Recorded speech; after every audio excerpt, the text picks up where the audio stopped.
Okay, let's get this show on the road. Hello, everyone. Hope you're well. Welcome to another edition of Math 1203. Let's just get into it. I think we're in the middle of a bunch of examples last time. Let's see here. And let's make sure I got this set up here and someone's trying to get in. Okay, so we had a bunch of examples to get through last time, and we got up to 9 of them. I finished the others in the other class a couple days before the test, so hopefully you guys saw that and could use them, but we're going to just go over them again, because why not? And then we'll move on to another topic, the topic of implicit differentiation. Should be interesting. Okay, so nothing much to talk about here. Nothing new to learn at the moment, just to apply what we already know to get through these 2 problems. So let's just do that. Moving on to problem 10. Okay.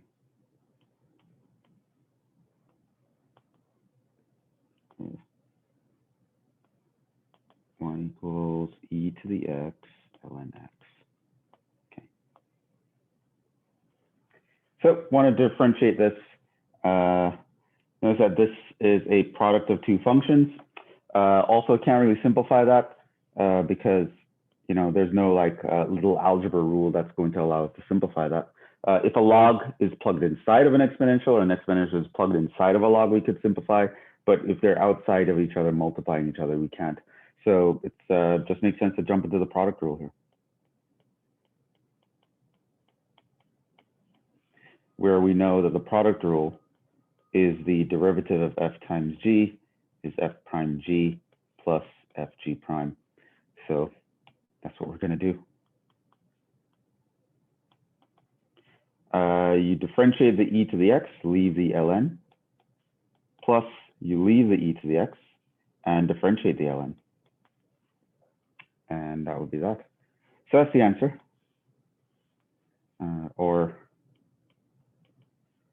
If you wanted to simplify, quote unquote, you could factor out, say, this guy, and you'd be left with x ln x plus 1. So this might be like a textbook answer. Like chances are, if you look in the back of a textbook for a problem like this, that's how they would type the answer. So it's what I call simplify. It's not really simplifying though, as far as I'm concerned. But answers might be typed that way. You should recognize them. Simplifying like this really comes into play, in my view, when you have like a rational function, and so you factoring allows you to like cancel stuff, and you get to remove certain expressions from the answer. Here, you're not really removing anything. You're just kind of writing it in a different way. There are benefits to doing this, even when you can't cancel, but not really here. So when we get to situations where we'll need to know like the critical points or things of that sort, then factoring is going to be very important, because you have to set it equal to 0 in order to find where the derivative is 0 and things of that sort. But here, if the point is just to find the derivative, I don't actually care too much which one of these ways you say. 11, x cubed plus 1 to the 20.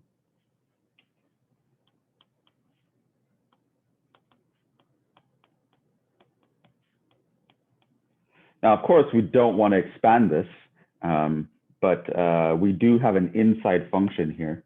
So we have an inner function. And the 20 is the outer function. I always forget if it's 1 or 2 t's.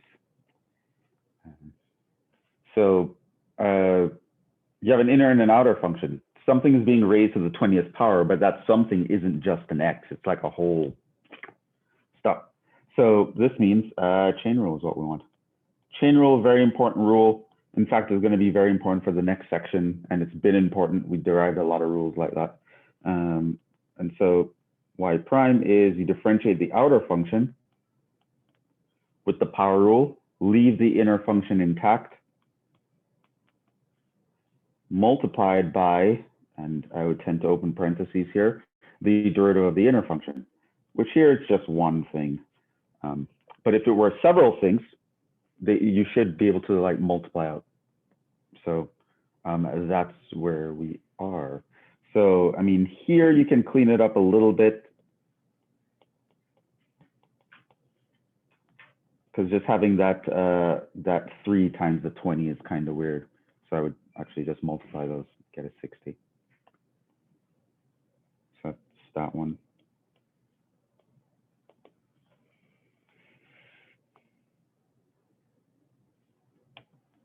So we got these two, e to the x cubed plus 1.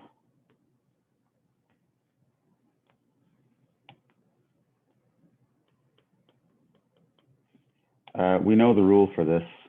The derivative of e to the u is u prime e to the u. So I'm going to write the derivative of the power times the original function. Right? So that's nice. One of the easiest rules out there. I still saw a few people messing this up, but hopefully we will take care of that. So as mentioned, I glanced at the tests. I haven't really graded them yet, but because I usually take like about a week to grade stuff, and I'm already grading some other tests that I'm giving. So you'll see your results hopefully on Thursday. By Thursday, you'll know your results. If not, I'll email you them like on Friday or something like that. At which point, and this is probably just something I should repeat again, I probably wouldn't be worried about my position in this class before seeing that test and talking to me about it. So I had one or two students, one from this class, one from the other classes, I think, not my non-calculus class, where they were kind of worried. Should I drop? Should I do this? Should I do that? Like, I wouldn't make that decision before knowing my first test grade and seeing the broader picture there, and talking to me about it, and seeing what I would think is possible or likely, and then you move forward from there. At the moment, I think it's kind of premature to make that decision. 13, y equals ln of x cubed plus 2x plus 1.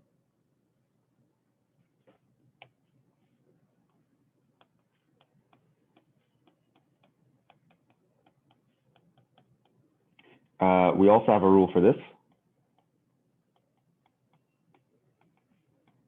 U prime over u. So I put the thing inside the log in the denominator, and I put its derivative in the numerator. So that's going to be 3x squared plus 2.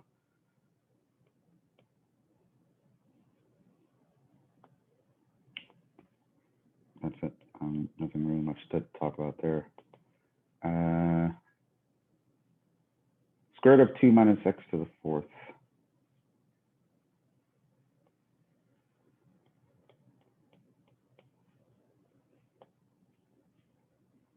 So a couple ways you can think about this. You could write this as this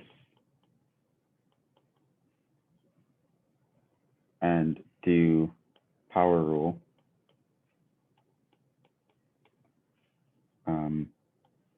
Or you just use the fact that you know that the derivative of the square root of x is 1 over 2 rad x with chain rule. Which would mean what the chain rule would look like here is that the derivative of the radical of some u is u prime over 2 rad u. That's kind of what it would end up looking like, even though I probably wouldn't recommend that you remember that rule. Just know that you differentiate around the radical and then you multiply by the derivative. That's what it would look like. Either way, we would get to the answer. So it's going to be 1 over 2 rad 2 minus x to the 4th times the derivative, minus 4x cubed. 2's cancel into the 4, leaves us with 2 times. So this is minus 2x cubed over radical of 2 minus x to the 4th.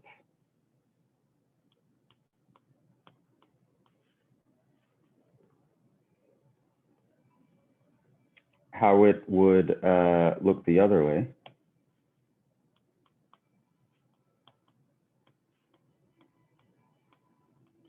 Which, by the way, I would recommend if you have any radical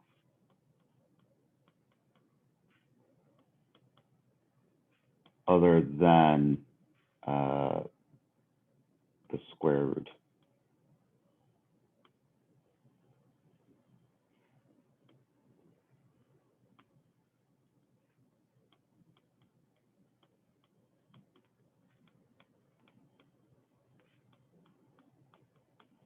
So if you have like a cube root, a 5th root, a 7th root, a 11th root, a 14th root, whatever, I would actually probably rewrite it first. So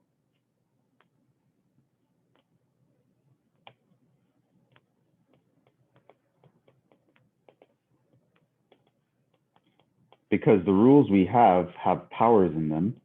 So because our rules are templates, you're going to want to, whenever you're in a strange situation, your first thing is going to be, yes, you're going to try to simplify first, but then probably the next thing you want to do is try to write everything so that it looks as much as one of the rules that you have as possible. So because I didn't really give you a rule with a direct radicals, with a direct nth root in it, I gave you the power rule. You would tend to want to write radicals as powers before you try to apply rules. So this would be, again, the chain rule. So I'd bring the half down, subtract 1 from the power, multiply by the derivative of the inside. This guy would still cancel into that. And so this would be minus 2x cubed times 2 minus x to the 4th over minus 1/2, right? And that's the same thing.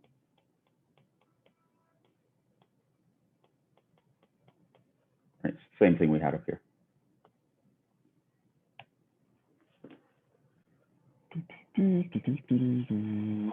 Uh, 15 x plus 1 over x plus 4 to the 6.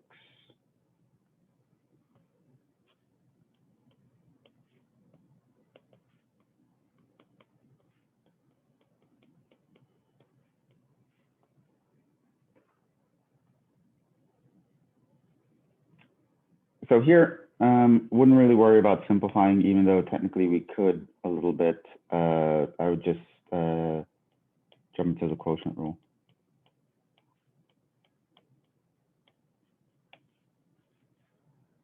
So this means the derivative is, some people got the order wrong on this from what I was glancing at. So it's f prime times g minus f times g prime, not the other way around. It's actually, the order actually matters in the quotient rule. Doesn't matter so much in the product rule, but it matters in the quotient rule because the negative sign, right? A minus b and b minus a aren't the same thing. So some of you are doing the negative of what the derivative was and not the derivative itself. So be careful of that. It is the bottom times the derivative of the top minus the top times the derivative of the bottom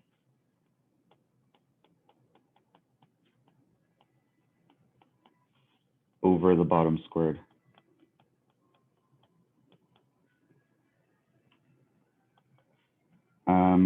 Here I definitely would simplify. X plus 4 to the 5th is the common term. 5 is so weird. I'd be left over with 1 minus 6 times x plus 1. No. The first one is the 6. Okay. So I'd be left over with x plus 4, because there were 6 factors there, and I took out 5 of them, minus 6 times x plus 1.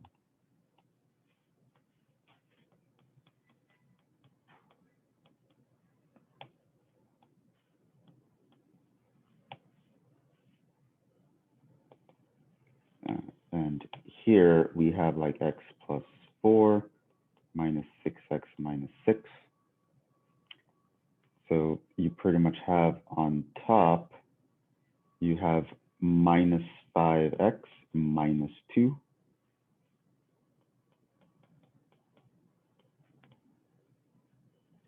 It's a very elaborate. So that's what that derivative would look like.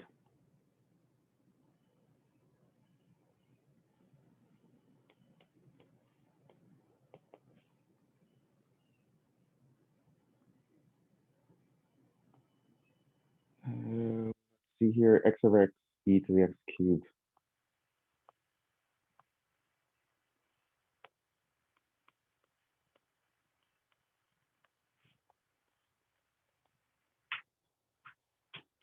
Okay, so now, again, I probably use quotient rule here.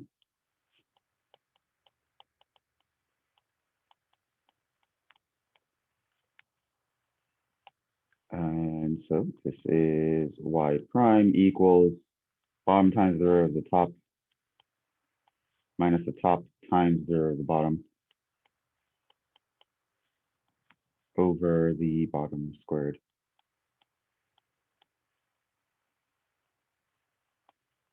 E to the x cubed is a common term. Yeah. I do that over with 1 minus 3x cubed.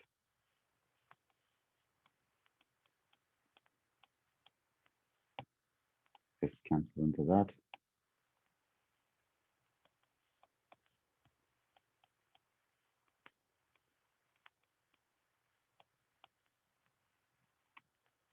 That's your answer. Let's see. 2x plus 1 to the 8th, x cubed plus 1 to the 5th.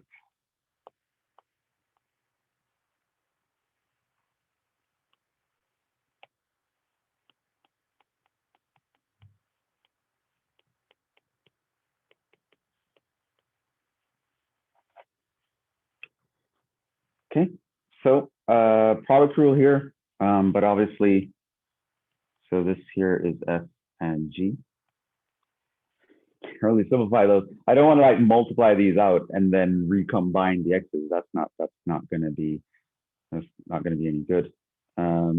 So can use product rule.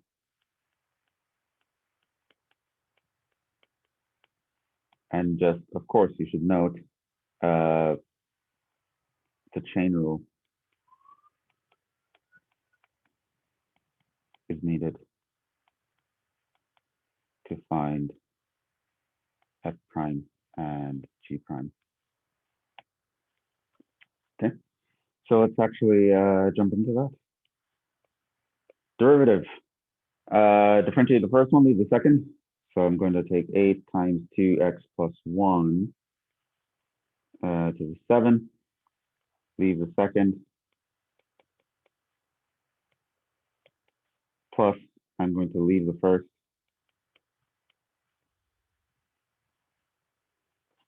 Someone's in here.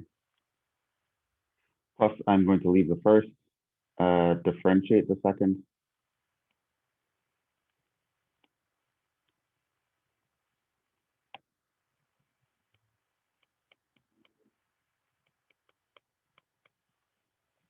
Right? So that's our first step, yeah? It's not. So don't you have to apply the chain? I want to make sure you guys are actually following me. It's early in the morning. It's very easy for you guys to just be copying everything I'm writing down. Like, oh, I guess, yeah, you sure, yeah, yeah, no, I did that wrong on purpose. What is the issue? Don't you have to apply the chain rule first? What would that look like though? What would that mean? So you would have to add after like the 8 times 2x plus 1 to the 7th, you'd have to take the derivative of what's inside of that. And do what with it? And multiply it by that. Yeah. Very important. And common mistake whenever students would make a mistake in here. I needed to multiply this by 2. Then I multiply by this. Now I leave this 2x plus 1 to the 8th.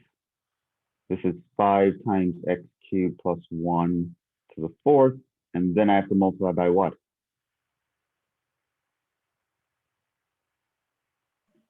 Wouldn't it be 3x squared? 3x squared. So that is what the correct first step would look like. Now, for this one, I am going to factor it a little bit. Remember how factoring works. You essentially, the first thing you do, the first step in factoring anything is you want to check for common terms.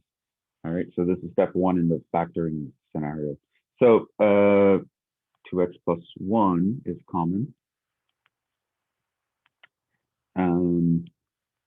X cubed plus 1 is common.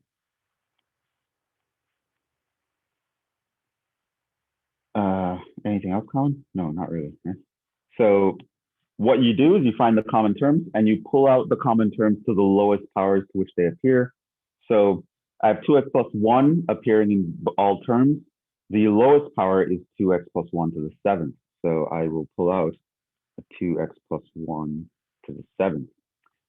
X cubed plus 1 is in both terms. The lowest power that appears is the 4th power. So I will pull out x cubed plus 1 to the 4th power. Then I'm going to write what's left over inside. So now I focus on the first power, the first term. The 2x plus 1 to the 7th is taken out, which means I have 16 left over because of that 8 times 2. The x cubed plus 1 had 5 factors. I took out 4 of them, so there's 1 factor left. Remember, when you factor out things, you subtract the powers that you factored out from the powers inside. That's how factoring works. And then that's the second term. Moving on to that's the first term. Moving on to the second term. 2x plus 1, I had 8 factors. I took out 7 of them, so there's 1 factor left. There is the 5 times the 3, x squared, and then the x cubed plus 1 to the 4th. I took out all of that. So that's what that looks like. Now, of course, here can do a little cleanup. This is 16x cubed plus 16. Here, this is going to be 30x cubed. It's hard to write 3s on this thing.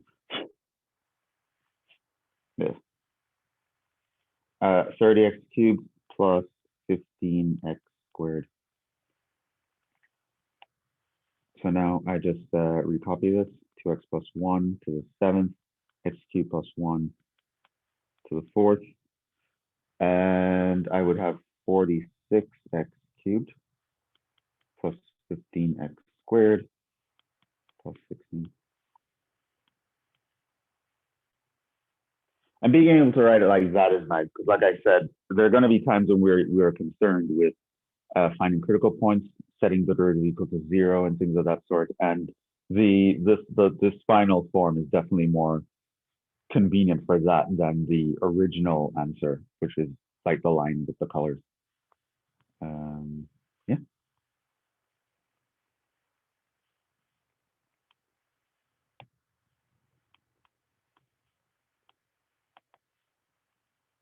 I believe the next one was me doing the division instead. Was it? Yeah, 2x plus 1 to the 8 divided by x cubed plus 1 to the 5th. Yeah, so we did take care of all of these guys. Gonna take care of you now.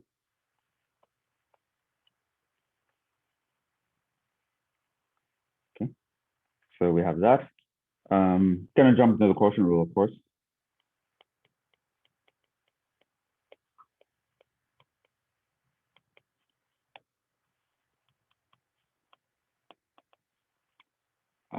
The bottom times 0 at the top.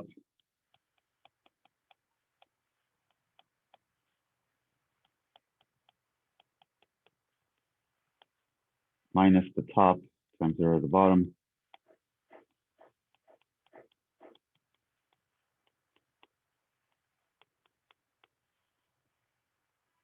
all over the bottom squared. So we have that. And again, going to look for our common terms. So the 2x plus 1, 2x plus 1, the x cubed plus 1, the x cubed plus 1. I'm going to pull out those to the lowest powers. 2x plus 1 to the 7th, x cubed plus 1 to the 4th. What do I have left? 16 times x cubed plus 1 minus 15x squared times 2x plus 1.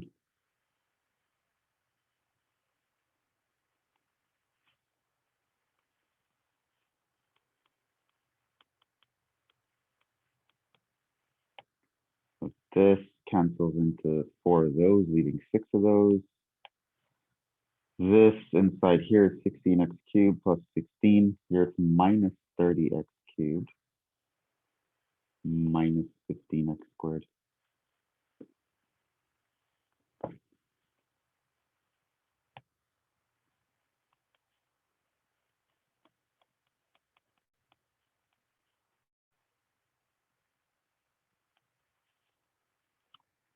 So that's going to be 16 minus 15x squared minus, what is that, 14x cubed over x cubed plus 1, 6.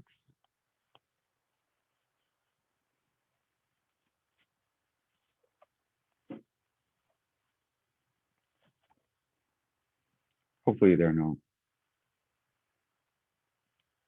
questions on that. Probably shouldn't use the word hopefully. So what? He hopes we don't ask him any questions. No, that's not what I meant.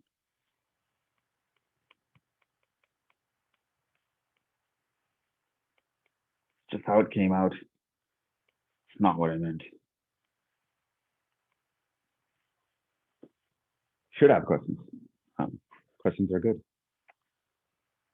This is the last one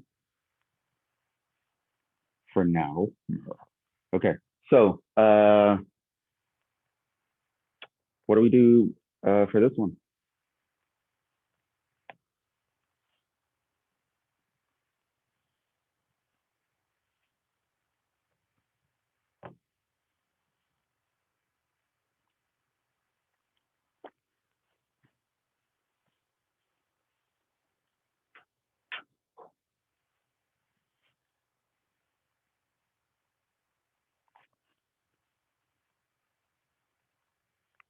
Ideas.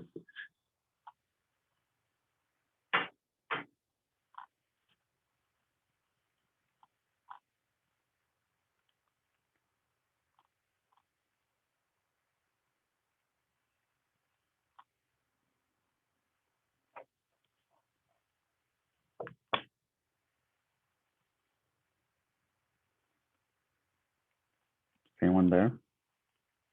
And Madeline is the only representative. Can't see anybody else. I'm going out on a wing here of what we might do. Yeah, sure.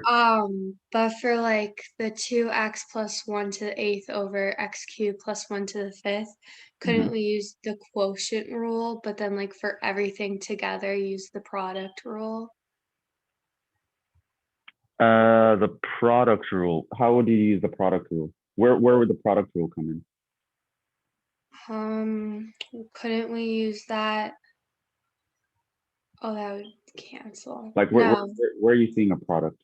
never mind. Not the product. I apologize. I was looking at the natural log as like Oh F yeah, and then yeah, would which is use not. G. So Yeah. that's common, but it shouldn't. ln by itself doesn't mean anything. So when you see ln of something, don't think of it as ln times that thing, because it's not. Like it's that thing is inside the ln, right?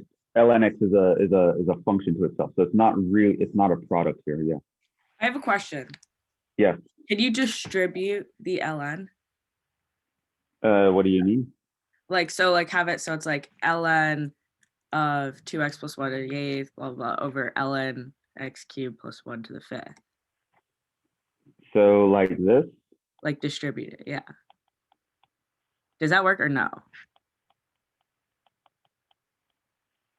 What do you guys think? Can we So do that? logs could do a bunch of these things. Logs can do a bunch of things, yeah, but what are those things specifically? I know they distribute across sums, but is that why? Okay. Do they? Like if I have ln of a plus b, is that the same as ln of a plus ln of b? And if I have ln of a divided by b, is that the same as ln of a divided by ln of b? No, it's like ln of AB is equal to ln of A, I thought, plus ln of B. Isn't it Hold on. ln of ab is equal to? ln of A plus ln of B? Yeah. What about a divided by b? Then it's just subtracted. That is subtracted. Yeah. So to go back to your earlier question, Well, yeah. can we do that? Well, no, but you could do. No, right? So why is the answer no? Because the rule says otherwise. The rule says that's how you deal with ln of a division, right? Remember, the rules are the templates. You don't really want to be in a situation where you do something because it kind of feels like I should be able to. Like, why shouldn't I be able to distribute this like that, right? I mean, I could have distributed a limit. Why can't it? Yeah, it doesn't matter how you kind of feel about it. It matters like what is the rule that has been proven. So these rules are incorrect here because they're just not true. They're not rules that were given. So yes, I would definitely recommend using your log rules here in the first place. This applies to what I was saying last time about being able to use a lower level rule to simplify things before you start applying your more sophisticated rules. Definitely applying the derivative of ln u equals u prime over u rule to this directly is going to cause a lot of headaches. And I might even give you a slightly more challenging problem right after this that can showcase that.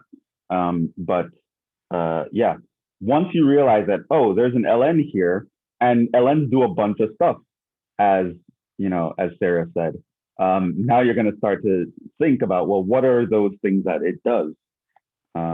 Well, ln of a division is just a subtraction of the ln's, right? So this is going to be ln of 2x plus 1 to the 8th minus ln of x cubed plus 1 to the 5th. Now you'd realize by applying that log rule, you are now automatically out of a situation where you even need the quotient rule in the first place. So it's already getting easier. So you can use like the u prime over u. Is that what you do? Sure, you could, but you can make it even easier. Does anyone see?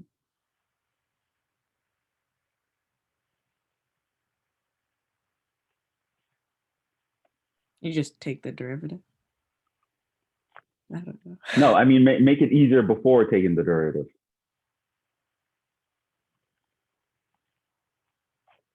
We could still make our lives easier here.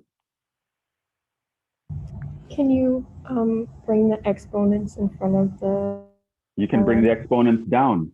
Why do I want to take the derivative of ln of something to the 8th power when I can just take the derivative of ln of the thing, right?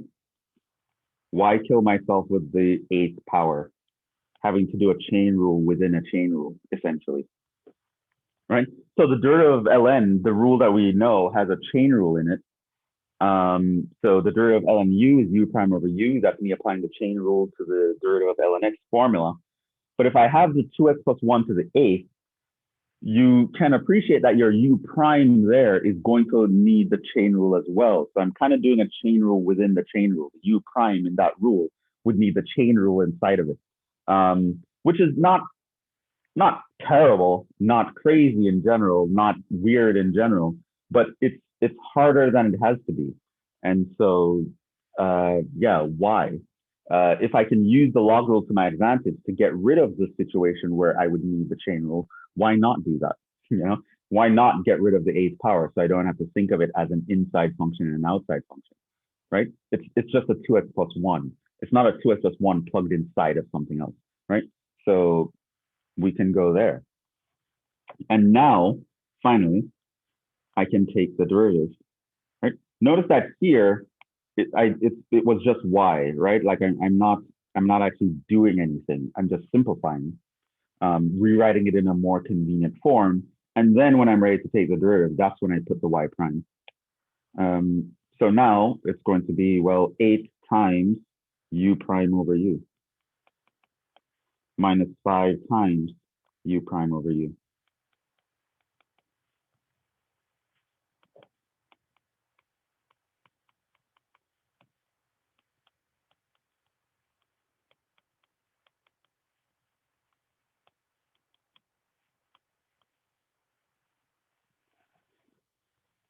And that would be the derivative. So logs have a lot of computational advantage to them. Just remember that. You just need to remember what those are, first of all. So first of all, logs do not distribute across sums. So this rule right here is not something that you should have in your memory bank. Like if it's there, you need to get rid of it right away because it's not true, right? Log of a plus b is not log a plus log b. In fact, log of a times b is log a plus log b, right? So it's not the same as a plus b. So that is actually a very common thing to mess up on. Logs do not distribute across sums, and they don't distribute across divisions either. A log allows you to expand the division in a way that it's log of the numerator minus log of the denominator. They don't distribute across products. What it does is it expands a product into a sum. So log of a product is just log of the individual factors added together, right? Log of something to a power is that power times log of the something, right? So things of that sort you should know. So you really should know those log rules. I don't remember what lecture did I do that in. That was way back. That was like lecture 2, lecture 3, something like that. Yeah, lecture 2, like day 2. Literally the first week of class is when I gave you guys these rules. But I do remember emphasizing they're important and you need to remember them, right? So you need to go back there and look over those, like notes from February 4th. Yeah. But it's all relevant. So yeah, that's how I would do that. And I would definitely recommend, should I put this in red? I don't know, maybe not. Maybe green. We've spoken about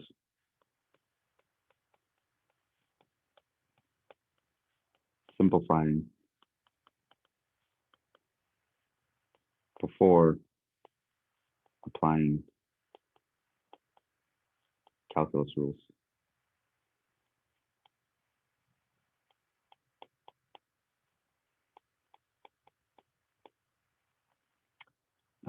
This idea is especially useful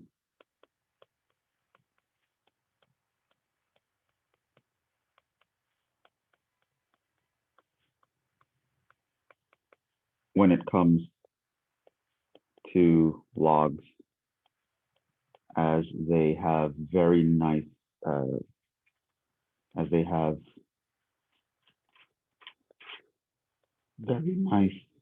computational advantage.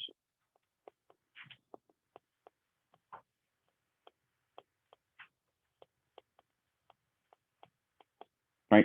Logs can break down your operations into simpler operations. It turns exponentiation into multiplication. It turns multiplication into addition, turns division into subtraction, right? It breaks things down a level, right? With a log, you can go from a situation where you would need the chain rule and the quotient rule to a situation where you just don't, right? And you can actually apply that relatively easy. A lot of students with enough practice can make those steps in their head. Like they can go from the situation where the log is, you have a log of something very complicated, and in one line they can spread out the logs in their heads. And it's not if I were to use the statistics to guide me, it's not a difficult thing to accomplish because with practice, I know many students able to do that. So it's not even something that I'm mentioning as a special skill. It's something that just with enough practice, you can do it like in like one step, and it can make your life so much easier. So for example, if I ask you to find what is the derivative of ln of, say, the cube root of x to the 7 times x cubed plus 1 to the 11 over e to the x times and x minus 1 to the 13, right? Something like that, right? Now, yes, you can go directly. Yes, you could technically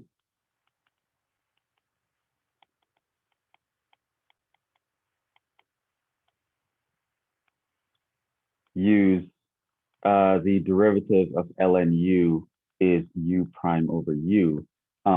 But I want you to think of that in this situation as that's just crazy. Why would I do that? That's crazy. Right? You're not a supercomputer. You're a human being. Right? It would be crazy to do that. In fact, try it. Right?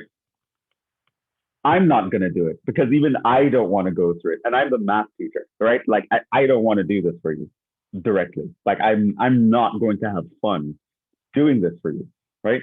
Yeah, I'd be able to do it relatively quickly. And by relatively quickly, I mean like it'll take me like 5 minutes and maybe even a little bit longer. But yeah, I don't want to do it because knowing how logs rule work, I can get this done in under a minute. Like, why would I take 5 minutes? And at the same time, expose myself to potentially making a mistake. Because of course, if I do the u prime over u, what would that require? Well, because of that huge cube root, it's going to require the chain rule, which means I'm going to differentiate the outer function, multiply by the derivative of the inner function. What is the derivative of the inner function? Well, I would use the quotient rule. However, in the quotient rule, look at what's in the numerator and denominator. There are products. So I'd have to use the product rule inside of the quotient rule, but not so fast because look at what that x cubed plus 1 to the 11th. I would have to use the chain rule inside of the product rule, inside of the quotient rule, inside of another chain rule that I'm applying for that ln. Why would I do that to myself, right? Like I've seen students do this to themselves, and then they come to me and they're like, Jhevon, question 2 took forever. Like there wasn't enough time. Like, what? What are you talking about? Question 2 should have taken you like 30 seconds. What are you talking about? Look at all this work. I did 2 pages of work and I still didn't get the answer. Well, yeah, because you weren't being efficient. Like you don't just mindlessly jump into something. Right. Like with practice, you'd immediately be able to see that this is the same as the derivative of 1/3 times 7 ln x plus 11 ln of x cubed plus 1. That cube is very big. X cubed plus 1 minus x minus 13 of ln of x minus 1, right? And it is not crazy out of the box to actually think a student would be able to do that in one step, because I see a lot of students able to do that in one step if I drill it into them enough, right? So you really have that. And then differentiating is trivially easy here. So that is just going to be, you leave the 1/3, that's going to be 7 over x plus 33x squared over x cubed plus 1 minus 1 minus 13 over x minus 1. Right? Now, I challenge you to do this directly, and you tell me if you can do it in 2 lines and with such ease. I'll wait. I'll wait for you for like Thursday's class. You can tell me. Oh yeah, you know what, Jhevon? You're full of it because I tried the u prime over u way and it was totally easy. Like I could I was sipping Mai Tais while I was doing it. I was just chillaxing, talking to friends, had Netflix in the corner. Like, it was totally like a breeze, right? Like, you don't know what you're talking about. So yeah, try it directly. Try to do you prime over you on this guy and tell me how you feel about it. And I'll stop harping on this. But pretty sure you're going to want to do it this way that I just showed you. But you should do it the other way, because then you will never make the mistake. You see, sometimes experience is the best teacher. Like, you know how kids are, when old people give them advice, you're like, oh, you don't understand what it means to be me, grandpa. Come on, you never grew up with it. You don't know what you're talking about. Hey, I'm telling you, son, this is how you're, whatever. They just do that until they experience life, and they're like, you know what? Grandpa was right. Like, yeah, I mean, he didn't have all this technology, but human nature doesn't really depend on technology, does it? Yeah. So, yeah. So sometimes you just have to go through the experience once, because once you actually go through something like that, you're going to know that in a test, you're going to want to do it this way. You're never going to make the mistake and be like, you're never going to just mindlessly go into an LN thing without checking this first. Like, you just have to do this one time, and for the rest of your life, you'll be scarred, and you'll always do it this way. So, yeah, speaking from experience, so yeah, so that was those are the examples. Hopefully that was enlightening. But now I want to move to another topic, which I think we're going to temporarily skip over a section. I think we're going to jump over 3.4 for now, and we'll come back to it. But I actually, since we're in the mode of derivative rules and figuring out how to differentiate stuff and how to do derivatives computationally, I want to kind of keep up that momentum and talk about something else that comes into play when you're trying to computationally find derivatives. And that leads us to section 3.5, implicit differentiation.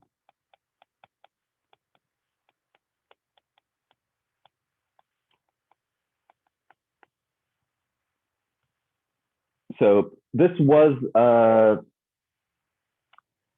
something that applies to the bonus problem on your test.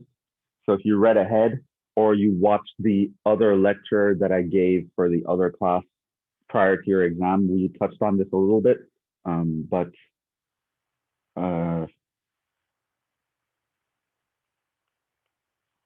let's actually deal with it now properly.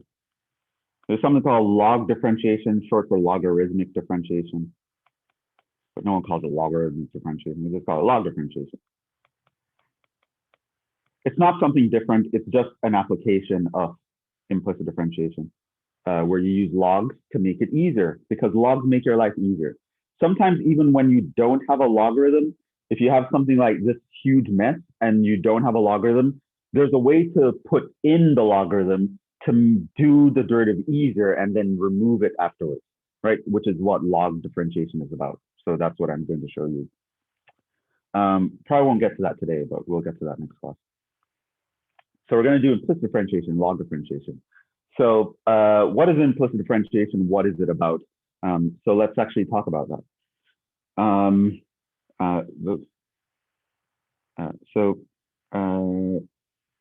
In terms of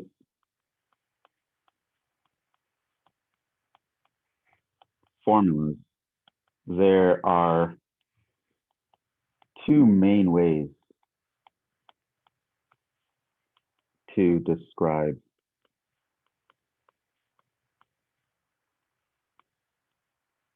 a function f of x. There's something known as an explicit definition of a function.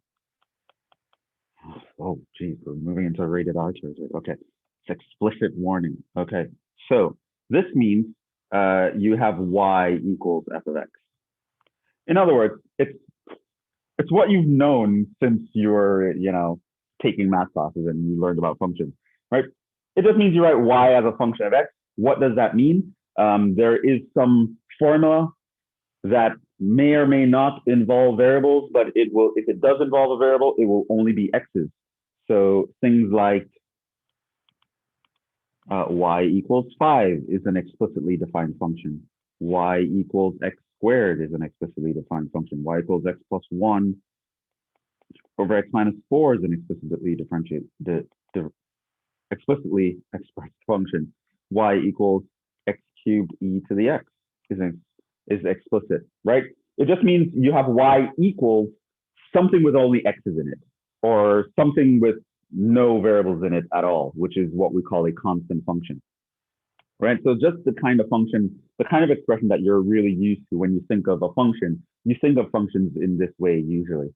But that's not the only way. So one way is the explicit way, in which, or we say we've defined the function explicitly, in which we, the y is explicit, it's explicit what the y is, it's out in the open, we know y is this thing that I can compute that's not in terms of y itself, right? However, there's another way, versus there's an implicit way to define a function, in the sense that the definition of the function is somewhat implied. It's not explicitly known. It's not out in the open. It is not a formula that you can compute, but from purely inputs. So it would look something like that. So your function has x's and y's in it. They're kind of mixed together. So examples would be like x times y equals 1, or x squared plus y squared equals 1, or something like x squared y cubed minus 2xy minus ln of y equals 3x, right? So here, there's an implied function. So for example, in the first example I gave you, it's implied that your y is 1 over x, even though it's not written like that. For the second one, it's implied that your function is, you know, either the positive radical of 1 minus x squared or the negative radical of 1 minus x squared. It's just not explicitly out in the open, right? For the last one, what the hell does that imply, right? Like, what is y there? And that's actually going to come up later on. There are going to be times where, yeah, a function is implied is just like, just you telling me nice words. Really, no one knows what this is, right? Like, no one knows what this is going to be. Like, I can't write down y equals something only in terms of x's for that last example. And that's important. But yeah, that's those are the two main ways. Sometimes your y is explicitly out in the open, you know, y equals some function of x. But sometimes your x's and y's are kind of mixed and intertwined together. And that's called an implicitly defined function. And you might say, well, why would we define a function implicitly? Like that kind of makes it kind of difficult, doesn't it? And yes, it does. And the answer to that is sometimes we don't have a choice. And I will talk about that a little bit more next time. And maybe I'll give you guys some examples. So these are the two main ways. So here's the thing. We know how to find derivatives in the explicit case. These are all the rules that I've been giving you up to now. Product rule, power rule, quotient rule, chain rule, all that good stuff. We know how to find derivatives. If you give me a y and it's explicitly in terms of x's, I know how to find the y prime based on what Jhevon has told me. Whether or not I actually studied this and actually can do it on the spot is a different story, but in theory, I could do this. We care about being able to find derivatives in the implicit case.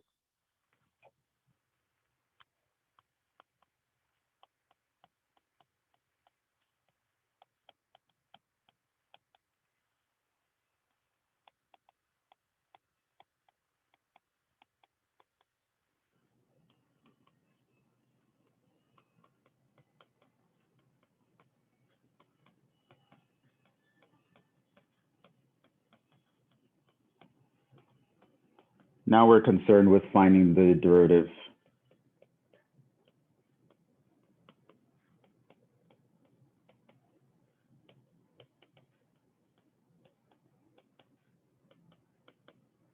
In the implicit case.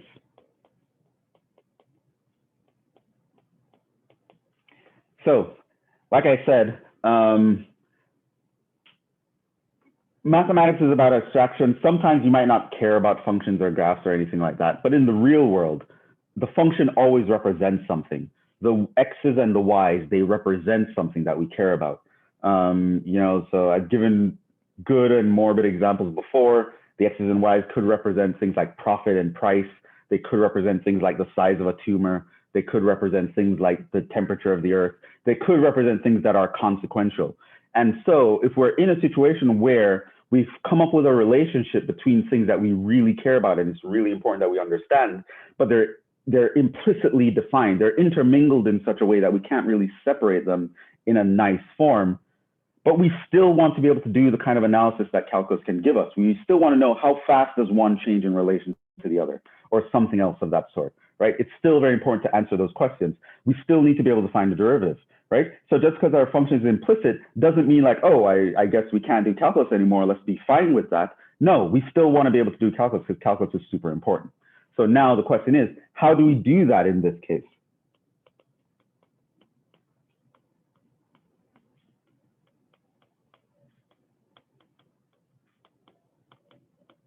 And the answer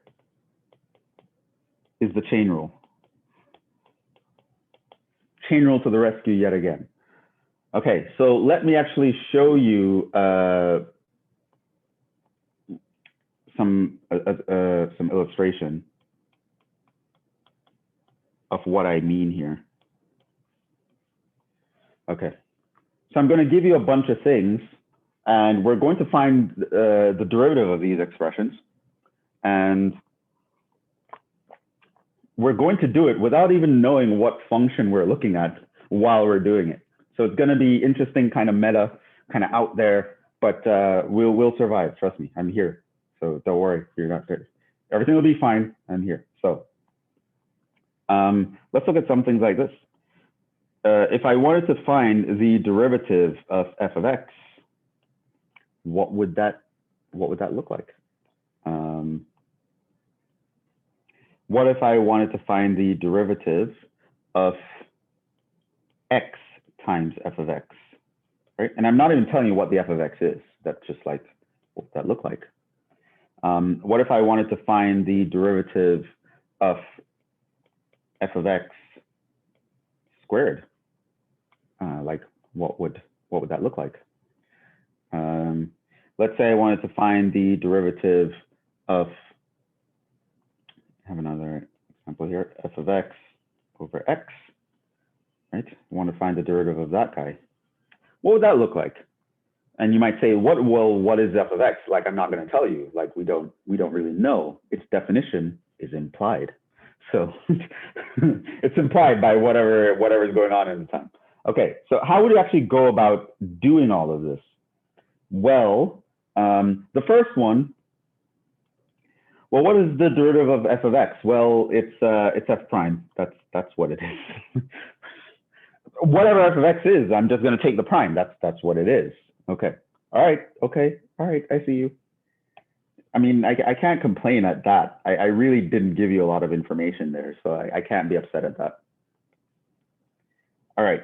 So now you go over and I come over here. Okay. So here's x times f of x. What is the derivative of that? Well, notice here, I would just apply the product rule. Makes a lot of sense, I think. Because this is one function, that's another function. So I'm going to differentiate the first, leave the second, plus leave the first, and differentiate the second. That's how the product rule works. It makes a lot of sense to actually do that here. So yeah, this is just going to be f of x, whatever f of x is, plus x times f prime of x, right? And that's the derivative. Despite the fact that I have no idea what the f of x actually is, I know what the expression for the derivative has to look like. It has to look like that based on the rules that we have. Now this one should be a little bit interesting. What do you guys think is the derivative of this?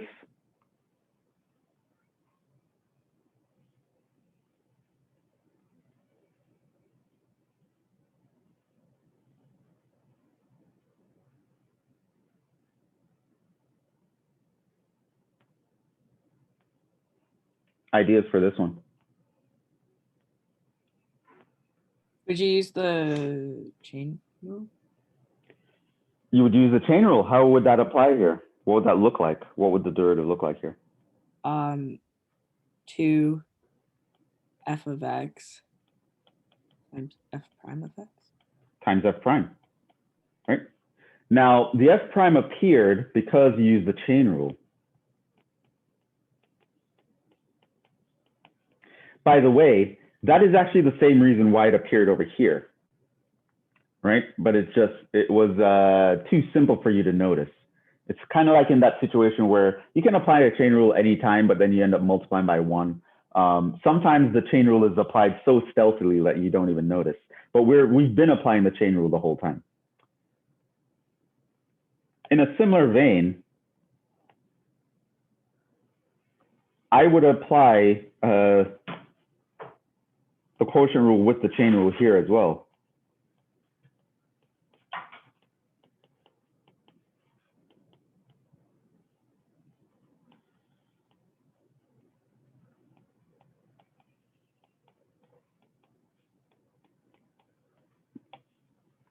So this would be the bottom times the derivative of the top.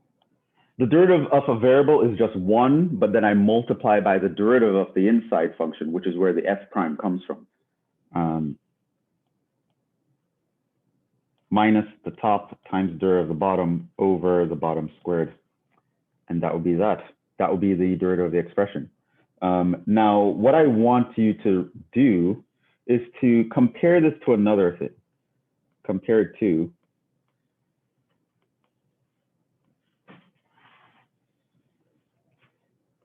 so here I'm not going to do anything other than really just switch up the notation a little bit.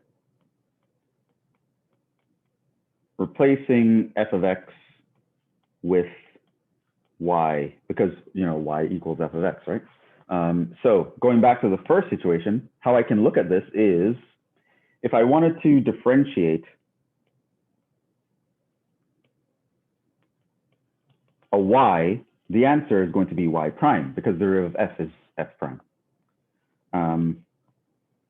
And if I wanted to differentiate like an x times a y in the same way that I would differentiate an x times an f of x, just looking at the y as if it were the f of x, the answer should be clear. I would differentiate the x, leave the y, plus leave the x, differentiate the y. That's what the derivative of that expression should look like. All right? If I move over here and I want to differentiate something that looks like a y squared, right? So it's some function squared. What would that look like? Well, it's 2y. The derivative of y squared is 2y. But because the y is not an x, I need the chain rule. I have to multiply by the derivative of the inside. Similarly, if I were to find the derivative of y divided by x, what would I do? Well, I would still use the quotient rule, but I would use the chain rule whenever differentiating the y term. So it's going to be the bottom times the derivative of the top minus the top times the derivative of the bottom over the bottom squared, right? Like just because there's a y mixed up into the formula doesn't mean I can't actually take the derivative. I can know what the derivative is going to look like regardless, right? So that's kind of the idea that we're going to exploit here.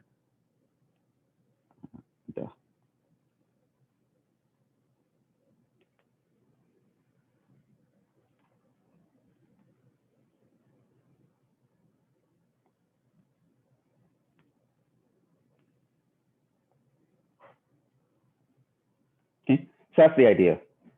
Essentially, if you want to know, to have like a quick intuition and you don't want to have to think too hard, this is probably how I would say it.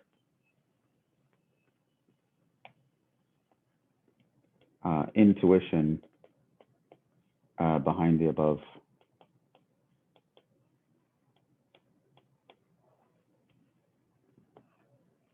So when differentiating some expression,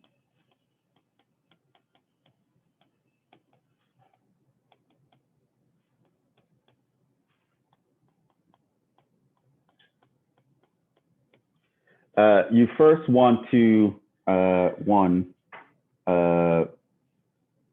identify the independent variable.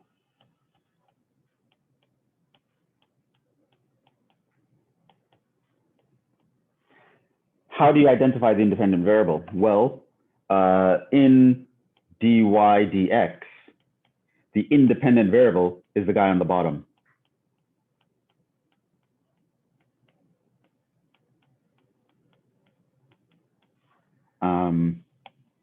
In the x dy, the independent variable is the guy on the bottom. The independent variable is always going to be the guy on the bottom. For the first derivative expression dy dx, I am thinking of x as the inputs and y as the outputs. If someone asks you about dx dy, what it means is that they're thinking of the y's as the inputs and the x as the outputs. The x is the function of the y. Once you know what derivative you want to take, I want to know how fast this person is moving in relation to that person. You need to know that that person is the independent variable, right? So knowing I'd first figure out who is the independent variable because it matters. Now, why does that matter is that you would differentiate the expression as usual, differentiate the expression as usual, applying all previously covered derivative rules. Right? Notice that just because I was in a new environment didn't mean I forgot about the product rule or the quotient rule or the chain rule. These are all still things. We prove that they are things, right? So it's not like, oh, I'm in a new situation, let me forget about all these other rules. That's something that students do all the time, and it's not great. Right? It's like what happens with something like this, right? I ask them about a derivative, and they suddenly forget about all their log rules. When it's like, no, remembering that stuff it helps you. So you do have to still know all the previous derivative rules. Just because you're in the implicit case doesn't mean the product rule doesn't work anymore. The product rule is still a thing. It has to be a thing. We proved it was a thing. So you would differentiate the expression as usual, applying all previously covered derivative rules.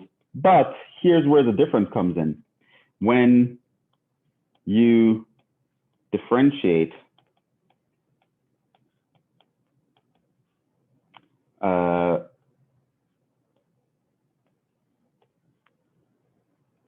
a term involving the dependent variable or involving a dependent variable. You can have several.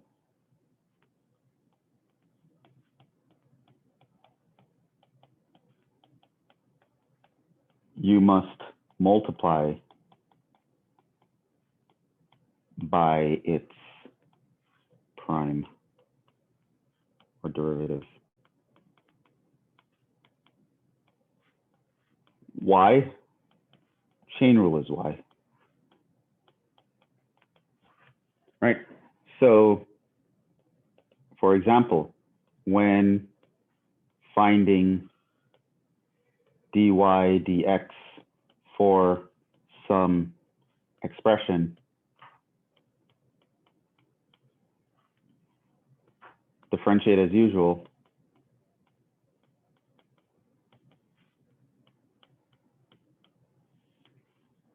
but whenever you differentiate a y term, you multiply by y prime.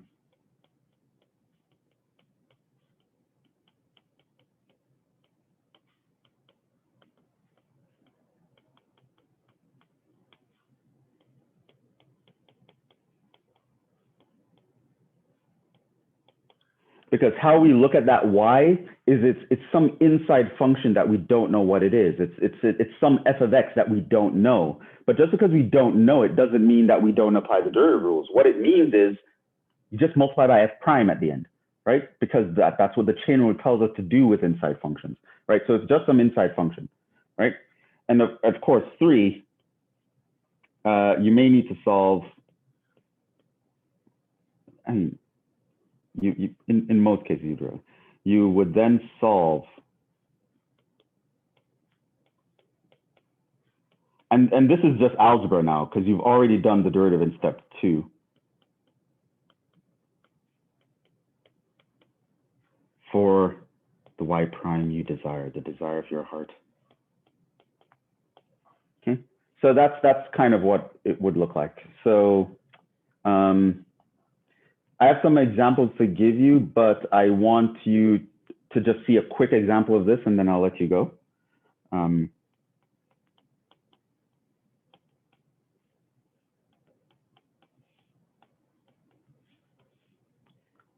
So here, I'm going to ask you to find y prime, which is dy dx. If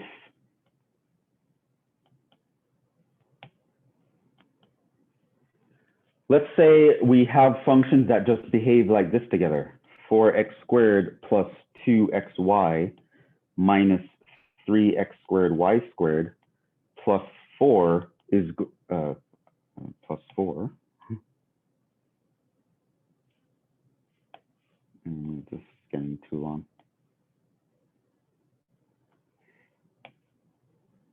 Plus 4 equals 7 minus ln x, right? So I gave you this expression, right?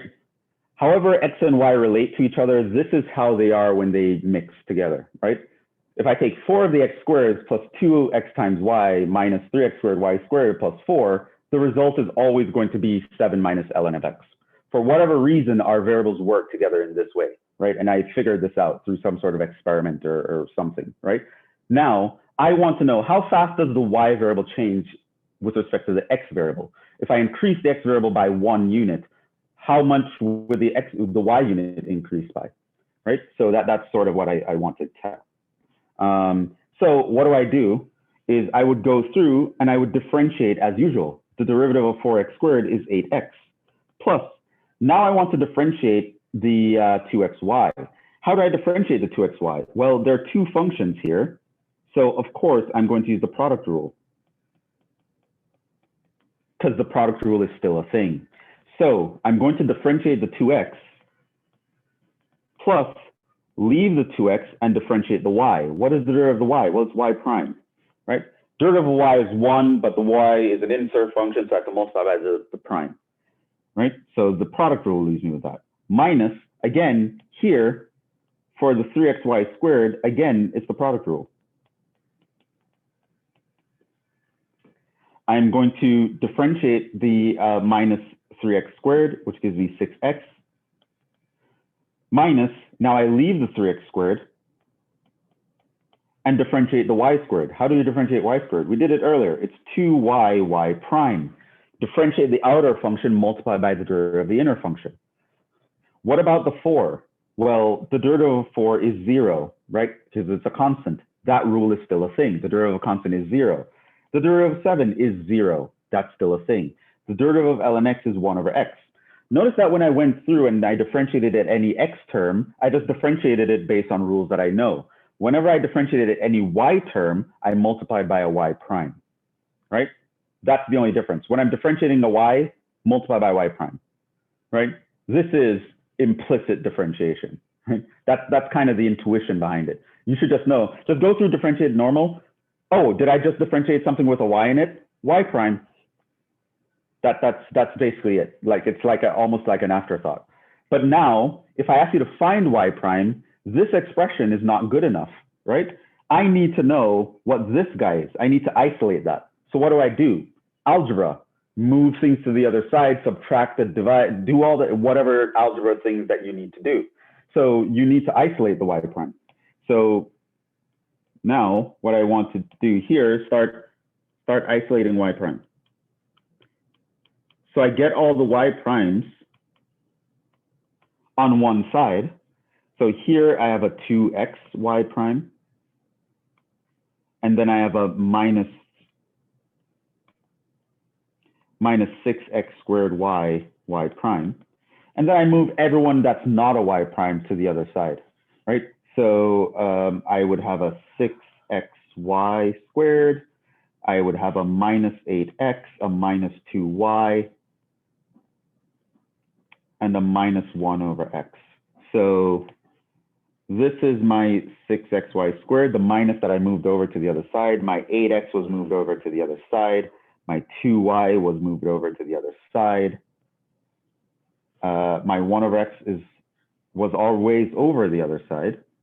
And then, so everyone is moved except those two guys that had the y prime in it. And so now what I can do is, y prime is a common term. I can factor it out.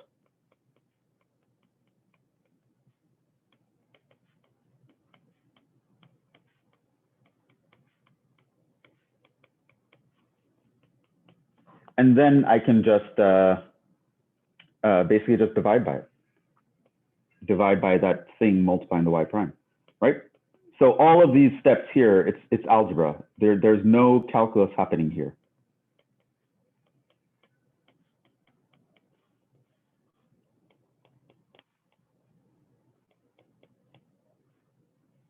That is my derivative. That is y prime, right? So pretty much here, let's turn this to the side. Here is calculus. And all the rest of this here is algebra. Now, I mentioned this on the first day of class. And there have been other examples where this actually came into play. But there's a saying that I failed algebra in calculus class. And there are a lot of students who believe that calculus is difficult. And that is, frankly, with all courtesy, incorrect.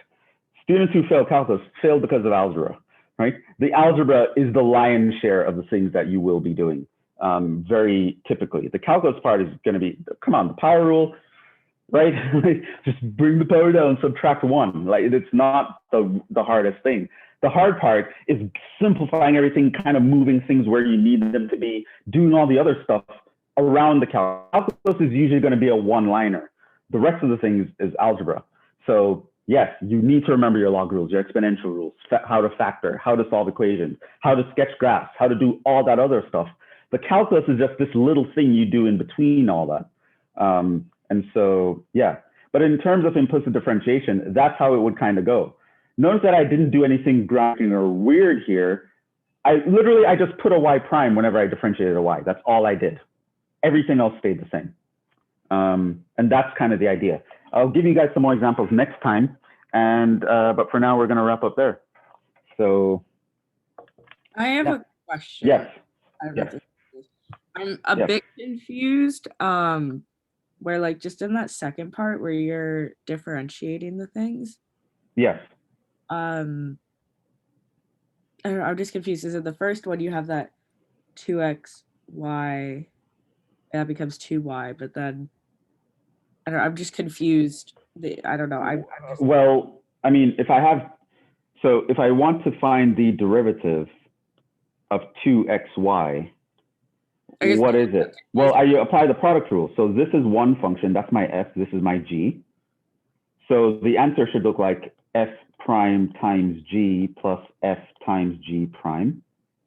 My f prime is going to be 2. My g is y plus, now I leave the 2x and I differentiate the y. The derivative of y is 1, but I multiply by a y prime because of the chain rule. So this is like 2y plus 2xy prime, right? And that's what you see here. Okay. So with do you see what happened? Y squared? Come again? Or 3x squared y squared?